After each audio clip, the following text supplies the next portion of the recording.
नमस्कार दोस्तों, मैं रवि सैनी फ्रॉम मौजपुर। तो आज हम बात कर रहे हैं बैक्टीरियल डिजीज है सेकंड HS हीमोरेजिक सेप्टिसीमिया। क्या है HS हीमोरेजिक सेप्टिसीमिया। अब देखते हैं हीमोरेजिक सेप्टिसीमिया को किस किस नाम से जाना जाता है। HS को हिंदी में गलगोटू बोलते हैं, ठीक है। तो हीमोरेजिक सेप्टिसीमिया को गुड़का, नाविक बुखार, गलगोटू एवं पास्चुरेलोसिस नाम से भी जाना जाता है, ठीक है। यह रोग मुख्य रूप से गाय, भैंस, भेड़, बकरी में अधिक फैलता है, लेकिन घोड़ा व ऊँट में भी यह रोग देखा जाता है। सबसे अधिक तो किस में फैलता है? गाय, भैंस, भेड़, बकरी में, लेकिन घोड़ा और ऊँट में भी कभी कभी देखा जाता है, ठीक है। नेक्स्ट है HS रोग सामान्यतः पशुओं में नमी युक्त वातावरण के पश्चात अधिक मात्रा में फैलता है। नमी युक्त मतलब प्रथम फर्स्ट बारिश होती है ना, उसके पश्चात अधिक फैलता है, तथा ये एंजोटिक डिजीज होती है। एंजोटिक मतलब किसी क्षेत्र विशेष के जानवरों में एक साथ फैलने वाली बीमारी, ठीक है। तो यह एंजोटिक डिजीज होती है जो किसी क्षेत्र विशेष के पशुओं में एक साथ एक ही वातावरण में पशुओं को अधिक संख्या में प्रभावित करती है, ठीक है। तो इसको एंजोटिक बोलते हैं। और ये कैसा रोग होता है? एक छुआछूत का, मतलब एक पशु से दूसरे पशु में ट्रांसफ़र होता रहता है।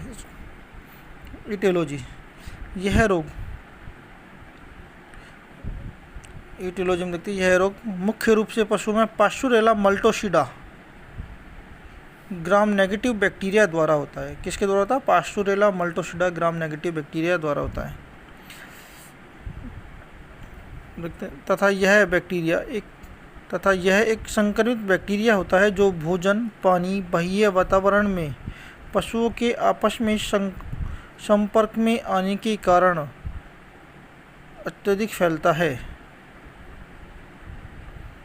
यह बैक्टीरिया बाह्य वातावरण में वायु, धूल, मिट्टी के कण आदि में स्पोर बना के रहता है, तथा नमी युक्त वातावरण कब आता है? मतलब प्रथम बारिश होती है उसमें, उस समय नमी युक्त वातावरण में इस बैक्टीरिया का बाह्य कवच मतलब स्पोर नमी के कारण क्षतिग्रस्त हो जाता है। क्षतिग्रस्त मतलब नष्ट हो जाता है, जिससे यह बैक्टीरिया सक्रिय होकर स्वस्थ पशुओं के संपर्क में आकर पशुओं को रोगग्रस्त कर देता है। ये इसकी पैथोजेनेसिस होगी पूरी। क्या हो जाती है? पैथोजेनेसिस मतलब पशुओं में रोग का फैलाव।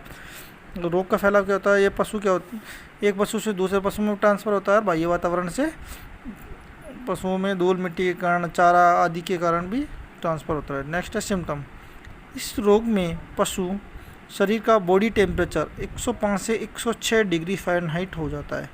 मेन सिम्टम इसका यही होता है कि इस रोग में इसका एक तो बॉडी टेम्परेचर अधिक हो जाता है, दूसरा होता है इसके जो श्वसन नली होती है ना, उसमें सूजन आ जाती है और श्वसन क्रिया करते समय घर की आवाज़ आती है। दूसरा है, इस रोग में पशु की श्वसन नली में सूजन आ जाती है, जिसके कारण पशु गर्दन को लंबी रखता है। ये भी इम्पोर्टेंट होता है इसका। इस रोग में क्या होता है? पशु की जो श्वसन नली होती है उसमें सूजन आ जाती है, जिस कारण गर्दन को लंबी करता है। तीसरा है, इस रोग में रोगी पशु के अगले पैरों के बीच में गर्म कठोर सूजन आ जाती है। मतलब अगले पैरों के बीच में जो हीक होती है, मतलब थोरेसिक रीजन में इन्फ्लामेशन, सूजन आ जाती है। नेक्स्ट है, इस रोग में रोगी पशु को श्वसन क्रिया करने में परेशानी होती है, अर्थात पशु घर की आवाज़ के साथ श्वसन क्रिया करता रहता है। कैसी आवाज़ के साथ करता है? घर की आवाज़ के साथ श्वसन क्रिया करता रहता है, इसलिए इसको घुड़का नाम से भी जाना जाता है। किस नाम जाना जाता है? घुड़का नाम से जाना जाता है। नेक्स्ट है, HS रोग से ग्रसित पशु की गलकंबल, मतलब हम्प होता है ना, गलकंबल को दबाने पर गड्ढा नहीं बनता है। गलकंबल मतलब सूजन को दबाने पर गड्ढा, जो HS रोग से ग्रसित पशु की सूजन को दबाने पर गड्ढा नहीं बनता है। गलकंबल नहीं, सूजन को, क्या है?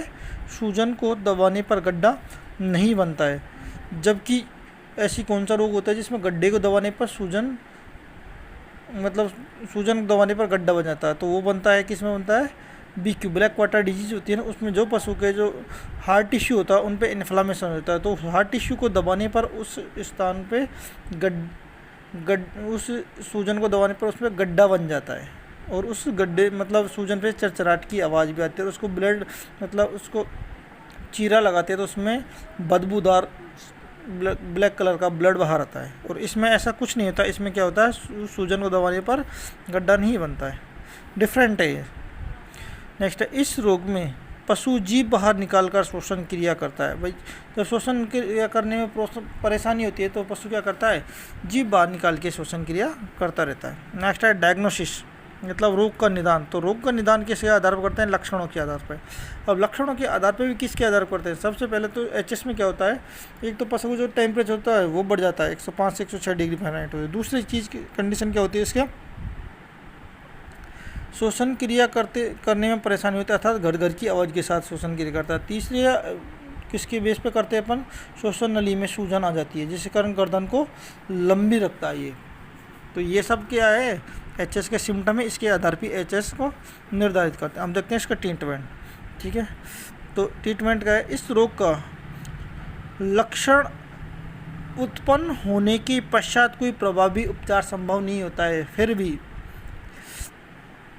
लेकिन इसका प्राथमिक उपचार इंजेक्शन सल्फोनेमाइड 100 से 150 mg पर kg बॉडी वेट इंट्रामस्कुलर दें। एक इंजेक्शन बायोट्रिम 20 ml इंट्रामस्कुलर दें। एक देते हैं नॉन प्रेग्नेंट एनिमल में इंजेक्शन कोर्टिकोस्टेरॉइड, मतलब कोर्टिकोस्टेरॉइड कौन सा देते हैं, डेक्सोनार 15 ml इंट्रामस्कुलर दें। एक देते हैं इंजेक्शन एनीफ्लाम 15 एनिमल इंट्रामस्कुलर IM दें। और ये जो इंजेक्शन होते हैं इनको रिपीट बाय 3 डेज, मतलब 3 दिन तक रिपीट करते रहें।